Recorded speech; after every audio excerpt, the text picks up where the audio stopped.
작업을 했었을 때 수익보다 검수자를 했었을 때 수익이 검수자가 단 1%밖에 되지 않습니다. 제가 3개월 동안 검수 활동을 하면서 얻었던 수익은 검수자로서 가장 중요하다고 생각하는 점들이 있을까요? 안녕하세요. 데이터 라벨링 강사 박경민입니다. 오늘은 검수자로 활동하고 계신 효림님을 모시고 작업자와 검수자의 차이에 대해서 알아볼 텐데요. 교육생 중에서 12월 소득 1위를 달성하신 효림님을 모셨습니다. 효림님 안녕하세요. 네, 안녕하세요.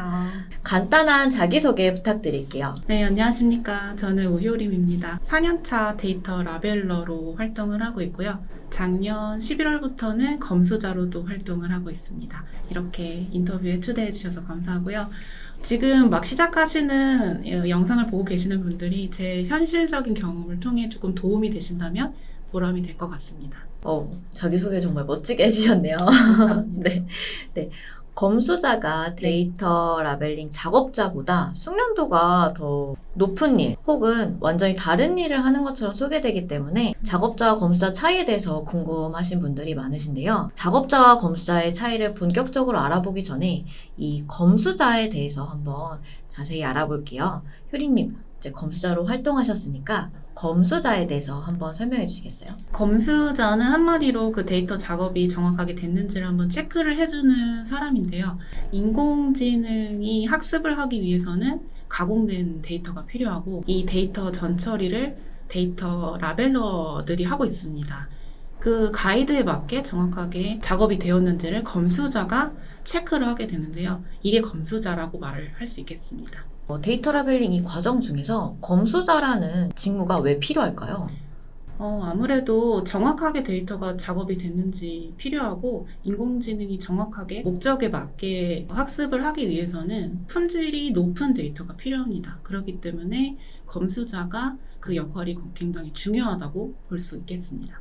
네, 효림님이 말씀해주신 대로 데이터 품질을 올리기 위해서 이 작업물의 완벽도를 높여주는 게 바로 검수자의 역할일 것 같은데요. 크라우드웍스에서도 작업하는 작업자들 중에서 검수자가 단 1%밖에 되지 않습니다. 이 검수자는 AI 산업 전체에서도 너무나 소중한 전문 인력이라는 생각이 들어요. 이렇게 소중하고 희소성 있는 검수자의 장점이 뭘까요? 높은 숙련도가 요구되기는 하지만 작업량이 작업자들보다는 조금 적을 수 있다는, 그러니까 가성비가 높은 그런 수익을 얻을 수 있다는 게 검수자로서 장점이 될 것 같아요. 수익도 작업자보다 더 많다고 생각을 하시는 건가요? 각 프로젝트 단가별로는 작업자와 검수자의 차이가 있습니다. 작업자가 검수자보다는 2배 이상 정도가 되는데요.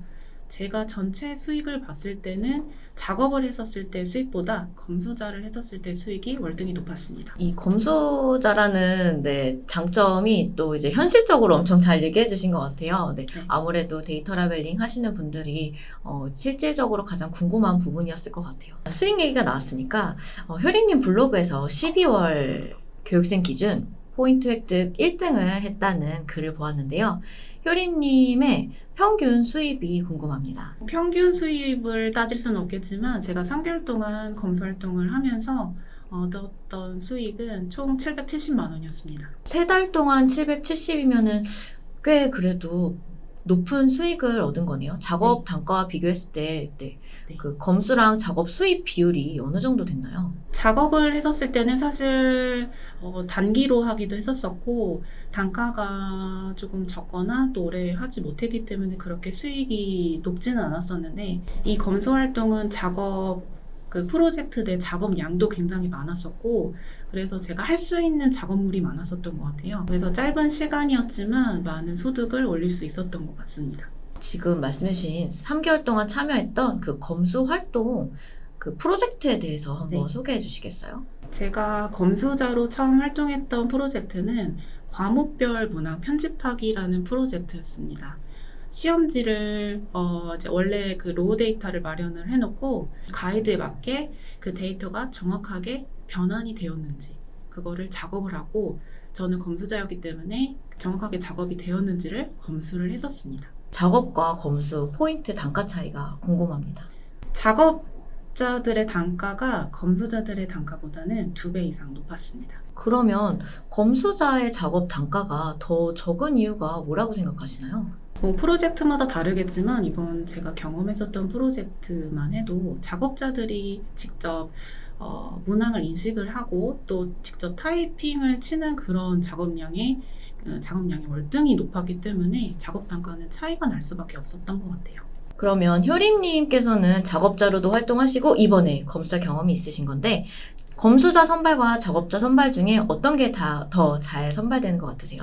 작업자로서 프로젝트를 지원을 했었었는데 떨어진 작업들도 많았어요. 근데 이번에 3개월 동안 했던 검수 프로젝트는 지원했는데 바로 됐기 때문에 이번 건에 한해선 100%라고 말씀드릴 수 있겠습니다. 작업자에 비해 검수자가 1%밖에 되지 않기 때문에 검수에 대한 인력이 많이 소중한 상황이긴 합니다.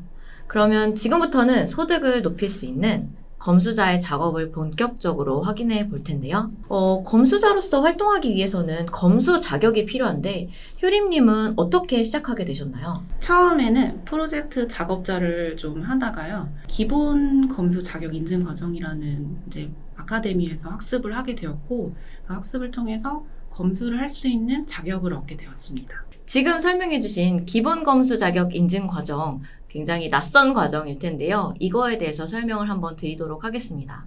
크라우드웍스에서 가공 프로젝트를 5개 이상 그리고 5,000포인트 이상 획득하신 분들에게는 메일을 통해서 수강하실 수 있도록 안내를 해드리고 있으니 검수 교육인 AID 1급이나 내일 배움 교육 심화를 들으신 분들이라도 크라우드웍스에서 검수 활동하고 싶으시다면 이 과정을 꼭 들어보시는 걸 추천드립니다. 그러면 검수 자격만 있으면 작업자처럼 프로젝트에서 선발될 수 있는 건가요? 제가 알기로는 요즘 프로젝트들은 대부분 테스트를 진행을 하더라고요. 그래서 사전에 이 가이드를 충분히 이해했는지 그거를 보기 때문에 테스트를 통과해야 아무리 이제 기본 검수 자격 인증 과정 그거를 들었다고 하더라도 바로 검수자로서 활동할 수 있는 것은 아닙니다. 이번에 검수 프로젝트에 들어가실 때도 검수 관련 테스트를 보신 건가요? 네, 맞습니다. 이번에 과목별 문항 편집하기 프로젝트에서도 그 작업자랑 똑같이 그 프로젝트 테스트를 진행을 했었습니다.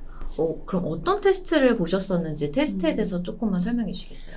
네, 이번 프로젝트에서도 테스트를 했었었는데 실제로 그 가이드를 정확히 이해했는지를 이제 이해하는 그런 문항들이었는데 10가지 정도 됐었던 것 같아요. 근데 그 내용이 단순하지가 않고 정말 그 가이드를 이해한 사람만 풀 수 있도록 그렇게 해놨더라고요. 그래서 시간이 많이 걸렸던 걸로 기억해요. 그러면 검수자도 작업자처럼 검수 관련 가이드가 제공이 되는지 궁금해요. 네, 맞습니다. 그 검수자도 가이드가 따로 제공이 되는데요. 사이트에서도 이제 공지사항으로서 올라갈 수도 있고, 아니면 이제 관리자가 혹은 PM이 PPT로 만들어서 일례들을 많이 올려놔요. 이런 일례들은 이런 식으로 작업을 해주십시오. 이렇게 검수를 해주십시오라고 가이드를 따로 만들어 놓는 경우가 많습니다. 검수에 대해서 전반적으로 알아봤는데요. 효림님께서 직접 검수 화면을 보여주시면 좋을 것 같은데 네. 검수 화면 한번 설명해 주시겠어요? 네. 네, 지금 검수 화면이 보여지고 있는데요. 네. 이 검수 탭이 안 보이시는 분들도 있을 거예요. 이 검수 탭은 효림님은 언제 생기셨나요? 여기 지금 아카데미 이게 탭이 있는데요. 여기서 기본 검수 자격 인증 과정을 들으면은 검수 탭이 이렇게 하나 생기게 됩니다. 그래서 보통 처음에 크라우드웍스 시작하시는 분들은 여기 작업 홈부터 마이 페이지까지 이렇게 확인 가능하신데요. 위에 이렇게 검수 화면이 뜨게 되고 현재 지금 보이는 검수 리스트에는 이제 제가 작업을 할 그러니까 검수 대상의 프로젝트들이 뜨고요. 프로젝트 테스트에 통과를 하게 되면 이 리스트를 확인할 수가 있습니다. 네, 맞아요. 이제 그 검수 프로젝트에 선발이 되는 순간부터 이 검수 탭에 프로젝트가 뜬다고 생각하시면 됩니다. 네, 그러면 세그멘테이션 한번 네. 검수 시범을 보여주십시오. 네, 알겠습니다. 네, 지금 검수 리스트가 있는데 세그멘테이션, 책상, 풍수 지리 이거를 한번 검수를 진행해 보도록 하겠습니다. 자, 지금 이렇게 작업자들이 진행을 한 작업물들이 있고요. 네. 그래서 문항이 지금 1번부터 4번까지 확인이 되고 있습니다. 지금 보시면은 이 가이드에 따르면 배경이 첫 번째 순서로 와야 되거든요. 근데 현재 보면은 4번에 작업이 지금 된 것을 알 수 있습니다. 그렇기 때문에 이런 것들은 반려를 시켜야 되거든요. 이게 작업 반려할 수 있는 버튼이고요. 반려 사유를 적어서 어떻게 고쳐주세요 라고 입력을 해야 합니다. 이때 반려 메시지를 저는 엑셀에다가 적어서 작업 시간을 좀 줄이고 있는데요. 일단은 배경이 1번이 아닌 케이스가 있어서 이거를 이렇게 옮겨 적어서 배경은 첫 번째 순서로 옮겨 주셔야 됩니다 라고 쓰고서 확인 버튼을 누르면 반려 처리가 됩니다. 그리고 2번을 보시면 이렇게 둥글게 처리가 되어야 되는 이 폴리건 수가 부족해서 이 면적을 줄여야 되는 걸로 알고 있거든요. 그래서 반려 메시지를 보고서 폴리건 수가 적습니다. 면적을 줄여주세요. 복사를 해서 제가 반려 처리를 하겠습니다. 자, 이러면 반려가 되었습니다. 네. 그리고 이제 컵도 한번 볼게요.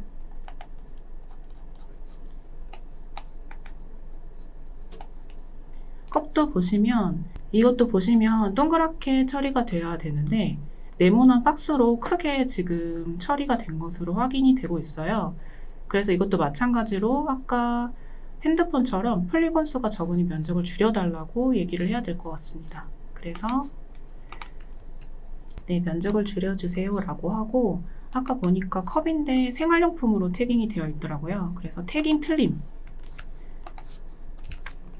그래서 두 가지 항목으로 반려가 되었다라는 걸 정확하게 써주고 확인 버튼을 눌러주시면 됩니다. 이거는 잘 돼 있네요. 그렇지만 사무용품 노트라고 잘못 라벨링이 되어 있죠. 그래서 이것도 대상의 분류가 적절히 선택되었는지 확인을 해달라는 반려 메시지를 적고 확인 버튼을 눌러서 모두 반려를 시켰습니다. 그 다음에 최종적으로 작업 반려 버튼을 누르게 되면 총 4건의 반려 항목이 있습니다. 라는 메시지가 보이고요. 확인 버튼을 누르시면 작업자한테 이제 반려 내용이 가게 됩니다. 저희가 알고 있는 교육 과정의 그 실습과는 조금 차이가 있습니다. 네, 그래서 그거를 설명드리기 위해서 한번 작업 화면을 보여드렸고요. 코멘트하는 방법이 검사마다 다르기 때문에 교육에서는 코멘트 방식에 대한 가이드라인을 잡아드릴 수 있도록 반려 사유를 상세하게 선택하도록 교육으로 제공하고 있습니다. 실제 프로젝트에서는 방금 해본 것처럼 올바르게 재작업 될 수 있도록 코멘트를 상세하게 직접 작성해 주셔야 합니다. 작업자의 경우에는 문의하기를 통해서 문의할 수도 있고 작업물을 제출하면 검수 반려 메시지를 보고 고쳐야 하는 부분을 알 수 있을 텐데 검수자들은 궁금한 점이 있으면 어떻게 문의를 하시나요? 똑같이 고객센터에 문의를 하셔도 되는데 이번 제가 경험했던 검수 프로젝트에서는 하도 문의량이 많아서 게시판을 따로 만들었습니다. 그래서 거의 집단지성처럼 그 게시판을 이용해서 서로 그 내용을 찾아가지고 이해를 하면서 진행을 했었고요. 저 같은 경우에는 PM한테 직접 이제 요청을 해서 문의를 한 경우도 있었습니다. 검수자들도 반려가 있는지 궁금한데요. 검수자의 퀄리티는 어떤 분들이 관리하시나요? 역시 이 프로젝트를 관리하시는 PM분들이 하십니다. 프로젝트 안에 있는 그 작업물들을 일일이 확인을 할 수는 없겠지만 랜덤으로 체크를 해서 보시기 때문에 검수자들도 가이드를 보고서 정확하게 검수를 진행을 해야 합니다. 검수 작업하시면서 이번에 좀 힘들었던 점들이 있을까요?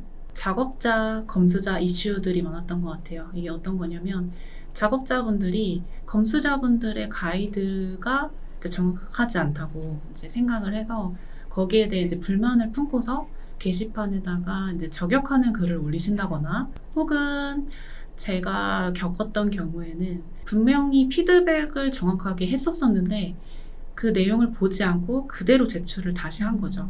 그래서 이제 시간이 좀 지연됐던 그런 경우가 있었는데 제가 생각하기로는 그렇게 작업자분들이 작업을 하셨던 이유는 시간에 쫓겨서 일단 먼저 제출을 하고 보자 라고 생각을 하셨던 것 같아요. 그래서 그 부분은 PM분들이 작업물을 다시 작업하는 그 시간을 늘려주심으로써 해결이 좀 됐던 것 같습니다. 근데 또 이제 생각해보면은 우리가 만들어야 되는 기준을 정확하게 잡아주는 사람이 또 한 번 더 있는 게 검수자이기 때문에 그렇게 생각하고 하시는 작업자분들의 작업은 또 빨리빨리 네. 작업이 완료가 되는 경우가 많았을 것 같습니다. 네, 맞아요. 맞습니다. 검수 작업 시에 검수자로서 가장 중요하다고 생각하는 점들이 있을까요? 우선 그 프로젝트가 어떤 걸 하려는지 그 목적성을 좀 이해하는 게 필요할 것 같고요.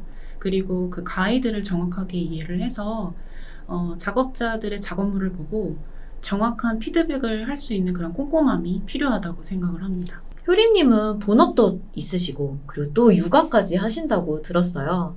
네, 데이터 라벨링을 부업으로 어떻게 생각하시는지 한번 설명해 주시겠어요?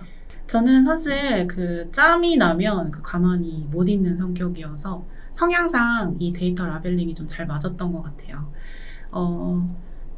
이거는 디지털 노마드가 할 수 있는 그런 이제 업종 중에 하나인데 언제 어디서든지 아무 때나 할 수 있다는 그런 장점이 있기 때문에 부업으로서 정말 마땅했던 것 같습니다. 그러면 30대나 좀 젊으신 분들에게도 이렇게 부업으로 추천할 만한지 말씀해 주시면 좋을 것 같아요. 네, 일단 저는 30대 후반이고요. 굉장히 추천을 하고 있습니다. 그래서 저는 제 주변의 친구들한테도 이 데이터 라벨링을 추천을 많이 하고 있는데요.